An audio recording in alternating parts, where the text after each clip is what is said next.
మీనం వారికి కనుక చూసుకున్నట్లయితే మీన రాశి వారికి రాశిలో శని సంచారం జరుగుతుంది. ఈసారి 3 రాసులు, పోయినసారిలాగే 3 రాసులు మారుతున్నాడు. పోయినసారి అలా జరిగినందుకే ఈ మధ్య ఇంకా కొత్త సంవత్సరం రాకముందు యుద్ధాలు, ఇది కూడా అలాంటి వాటికి దారితీస్తుంది. అయితే మీ పర్సనల్ పరంగా 4, 5, 6 స్థానాల్లో గురు సంచారం ఏ నెలలో ఉంది, దానివల్ల కలిగే ఫలితాలు, జాగ్రత్తలు, దేవతారాధన ఇవన్నీ చెప్తుంది నేనైనప్పటికీ చెప్పిస్తుంది సాక్షాత్ లలిత అమ్మవారిగా భావిస్తూ ఆ లలితాంబిక అమ్మవారి యొక్క అనుగ్రహం మీకు పరిపూర్ణంగా కలగాలని మనస్ఫూర్తిగా కోరుకుంటూ, ప్రధానంగా ఇక్కడ ఎప్పుడైతే 4వ స్థానంలో ఉంటాడో గురువు, ఇది ప్రాపర్టీ రిలేటెడ్ ఇష్యూస్ మీరు చూసుకోవాలి. మొదటి జూన్ 1వ తేదీ వరకు కూడా, ఉగాది నుంచి ఏదైనా ప్రాపర్టీ తీసుకుంటున్నామా, ఏదైనా కోర్స్ చేస్తున్నామా, ఇటువంటి తీసుకోవడం కూడా జరుగుతుంది 4లో గురువు ఉన్నందుకు. కానీ ఒక్కొక్కసారి మన అంచనాలకు మించి తీసుకోవడము, మనకంటూ ఒక ఫైనాన్షియల్గా ఒక లెక్క ఉంటుంది, ఆ లెక్కని కొంచెం అధిగమించి ఓవర్గా తీసేసుకోవడం కూడా జరుగుతూ ఉంటుంది. సమ్ టైమ్స్ ఏదైనా తెలియకుండానే కొన్ని కబ్జా రిలేటెడ్ సంబంధించిన ప్రాపర్టీస్ కూడా తీసుకోవడం జరుగుతుంది, గుర్తుపెట్టుకోండి. ఇక ఈ విషయం ఇలా ఉండగా మనకి ఈ యొక్క గురుగ్రహం ఏదైతే ఉందో, గురువు ఎప్పుడైతే పంచమ స్థానంలోకి వెళ్తాడో, రాశిలో శని సంచారం అనేటువంటిది ఏదైతే ఉందో, ఏళ్ళనాటి శని ప్రభావం గురువు పంచమంలోకి వెళ్ళినప్పుడు కొంత తగ్గుతుంది. కానీ ఎంతైనా గురు రాశులతో శని, అంటే గురువు యొక్క రాశిలో శని ఉంటూ శని యొక్క రాశిలో రాహు ఉన్నందుకు ఇది కొంచెం సంతాన అభివృద్ధినిస్తూ, సంతానం పట్ల కొంత స్ట్రెస్ని, సంతానాన్ని విదేశాలకు పంపించాలంటే అనుకూలత ఇవన్నీ కూడా కలిగిస్తాడు ఇక్కడ గురువు.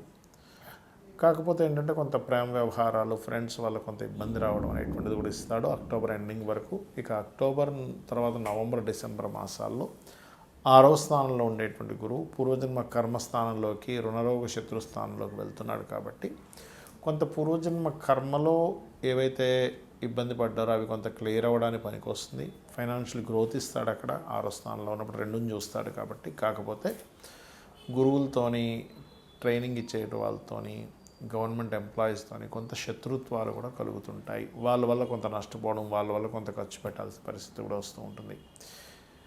ఇక మీరు నిత్యము చేయవలసిన దేవతారాధన రాజరాజేశ్వరి అమ్మవారి యొక్క ఆరాధన చేయండి, అన్ని విధాలా బాగుంటుంది. 3 రాసులు గురువు మారేటప్పుడు మీరు చూసినట్లయితే పోయిన సంవత్సరం కూడా మారడం వల్లనే మనకి ఈ ఉగాది రాకముందు నుంచే ఏదైతే ఈ యుద్ధాలు కానీ ఇవన్నీ మనం లాస్ట్ టైం కూడా చెప్పుకున్నాం, అంతా గందరగోళం ఉంటుంది, గొడవలుగా ఉంటుందని. మనకి శాస్త్రంలో గురువు కనుక 3 రాసులు మారితే యుద్ధాలు రావడము, అది కాకుండా ఇప్పుడు వాయుతత్వ రాసుల్లో వచ్చినందుకు టోర్నడోస్ అంటారు చూడండి, సుడిగాల్లో గిర్రం తిరుగుతూ ఉంటుంది, వాయువు సంబంధించిన. సో వాయు సంబంధించినటువంటి ఇబ్బందులు వస్తూ ఉంటాయి, గుర్తుపెట్టుకోండి. ఉగాదికి ముందు నుంచే ప్రారంభం అవుతుంది అది. సో ఆ వాయు సంబంధించినటువంటివి మొత్తం ఒక సుడిగాలులా తిరగడం లాంటివి జరుగుతాయి, గుర్తుపెట్టుకోండి. ఎప్పటి వరకు? ఈ జూన్ 1వ తేదీ వరకు మిథున రాశిలో గురువు ఉన్నంతకాలం. మిథున నుంచి ఎప్పుడైతే కర్కాటకంలోకి వెళ్తాడో, ఇక్కడ ఏంటంటే మీరు గమనిస్తే ఇక్కడ సముద్రంలో జరిగేటువంటి కొన్ని ఆటుపోట్లు కానివ్వండి, వాటర్ రిలేటెడ్ మూలంగా, వర్షపాత సంబంధంగా ఇట్లాంటివన్నీ పెరుగుతూ ఉంటాయి. ఇక దాని తర్వాత గమనించుకున్నట్లయితే సింహరాశిలో గురు సంచారం, దానికంటే ముందు ఇంకా సింహానికి వెళ్ళక ముందు నుంచి కూడా దీని ప్రభావం ఉంటుంది. రాజుల మీద, రాజ్యాల మీద, ఇప్పుడు కాలంలో తీసుకుంటే సీఎంలు, పిఎంలు, ప్రెసిడెంట్లు వీళ్ళ మీద ఎఫెక్ట్ పడనుంది, గుర్తుపెట్టుకోండి. అయితే ఇది ఒకటేనా అంటే ఈసారి మనకి ఈ సంవత్సరం రావడం కూడా, ఈ కొత్త సంవత్సరం కూడా కాలసర్ప యోగంలో వస్తుంది. అలాగే మరొక విషయం ఏంటంటే ఇక్కడ గమనించినట్లయితే ఈ యొక్క గ్రహస్థితి ఏదైతే ఉందో, ఈ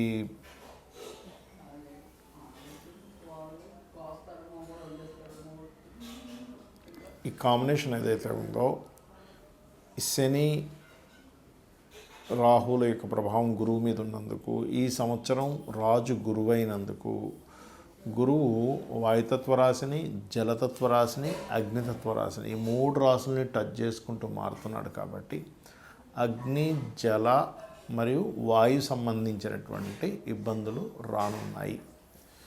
కాబట్టి మీరందరూ కూడా నవగ్రహాల్లో ముఖ్యంగా శని, రాహు, గురువు, కేతు, కుజుడు వీలైతే ఈ గ్రహాల దగ్గర దీపారాధన చేయడము మరియు చండీ వినడము, చండీ పారాయణం చేయడము ఇవి ఖచ్చితంగా చేయండి.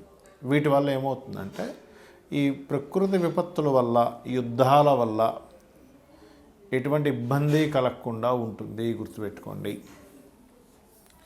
అలాగే మరొక విషయం ఏంటంటే ఇక్కడ గమనించినట్లయితే ఈ యొక్క కాంబినేషన్ ఏదైతే ఉందో పర్టికులర్గా మనకి గమనించుకున్నట్లయితే ఈ యుద్ధ సంబంధించిందనుకోండి, లేకపోతే ఇవన్నీ పెరుగుతున్నాయని చెప్పుకున్నాం కదా. ఈ 3 రాశులు మారుతున్నందుకు మరొక విషయం ఏంటంటే మిథున రాశిలో ఉన్నప్పుడు ఈ కమ్యూనికేషన్ రంగాలకు సంబంధించిన, ఈ సిగ్నల్స్కి సంబంధించిన ఇటువంటి విషయాల మీద దాని ప్రభావం పడనుంది, గుర్తుపెట్టుకోండి. అలాగే మరొక విషయం ఏంటంటే ఒక రకంగా చెప్పాలంటే ఇది 3వ ప్రపంచ యుద్ధమే, ఇంక దానిలో ఎటువంటి సందేహం లేదు. ఎందుకంటే మనకి శాస్త్రంలో గురువు కనుక 3 రాశులు మారినట్లయితే 7 కోట్ల జీవరాశులకి ఇబ్బంది అని చెప్పడం జరుగుతూ ఉంటుంది. 7 కోట్ల జీవరాశులకి. కాబట్టి ఇలాంటి విపత్తులు ఎప్పుడు జరుగుతాయి? పెద్ద పెద్ద తుఫాన్లు రావడం వల్ల, టోర్నడోస్ అంటూ ఉంటారు, మనకి విదేశాల్లో ఎక్కువగా వస్తుంది. అలాంటివి సుడిగాలు తిరిగేటువంటి, అంటే ఒక రకమైనటువంటి టోర్నడోస్, అంటే ఒక గాలి గిర్రం తిరుగుతూ రాన్నింటిని ఎత్తుకుపోయి తిప్పేస్తుంటుంది. మీరు యూట్యూబ్లో కొట్టండి వస్తుంది టోర్నడోస్. ఎందుకంటే వాయురాశుల్లో ఈ ప్రభావం ఉన్నందుకు, వాయుతత్వ రాశుల్లో గురువు యొక్క ప్రభావం ఉన్నందుకు, గురువు యొక్క రాశులు మారినందుకు. కాబట్టి ఈ గురు రాశుల్లో ఉన్నంతసేపు కూడా ఏంటంటే మీకు కాస్త ఎవరితోనో ఏదైనా మాట్లాడేటప్పుడు కాస్త జాగ్రత్తగా మాట్లాడాలి. చిన్న చిన్న విషయాలకు కూడా మిస్కమ్యూనికేషన్స్ అవుతూ ఉంటాయి సామాన్య ప్రజలకి. అలాగే కాస్త ఫ్లైట్ల మీద ప్రయాణం చేసేటప్పుడు కూడా సామాన్య ప్రజలు ఈ యొక్క జూన్ 1వ తేదీ వరకు కొంత జాగ్రత్తగా ఉండాలి.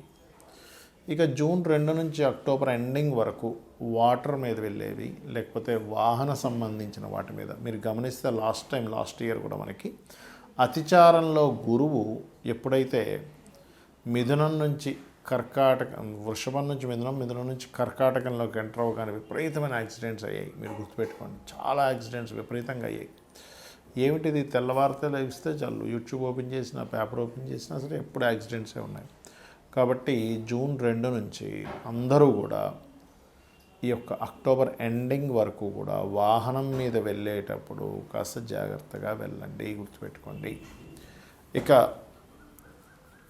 మరొక విషయం ఏంటంటే ఎప్పుడైతే ఈ సింహరాశిని కూడా టచ్ చేస్తున్నాడో గురువు యొక్క స్వరూపాలు మారాయి. కాబట్టి మనం ఇందాక చెప్పినట్టుగా నాయకులు, అలాగే కొంతమందికి వాళ్ళ హార్ట్ రిలేటెడ్ సంబంధించినవి, అంటే బీపీస్ అవి ఎక్కువగా ఉండే హార్ట్ రిలేటెడ్ ఇష్యూస్ ఉంటాయి కొంతమందికి. అటువంటి వారు ఖచ్చితంగా ఈ సింహరాశిలో, అంటే ఆల్మోస్ట్ నవంబర్ నుంచి, అక్టోబర్ నుంచి దాని ప్రభావం ఉంటుంది.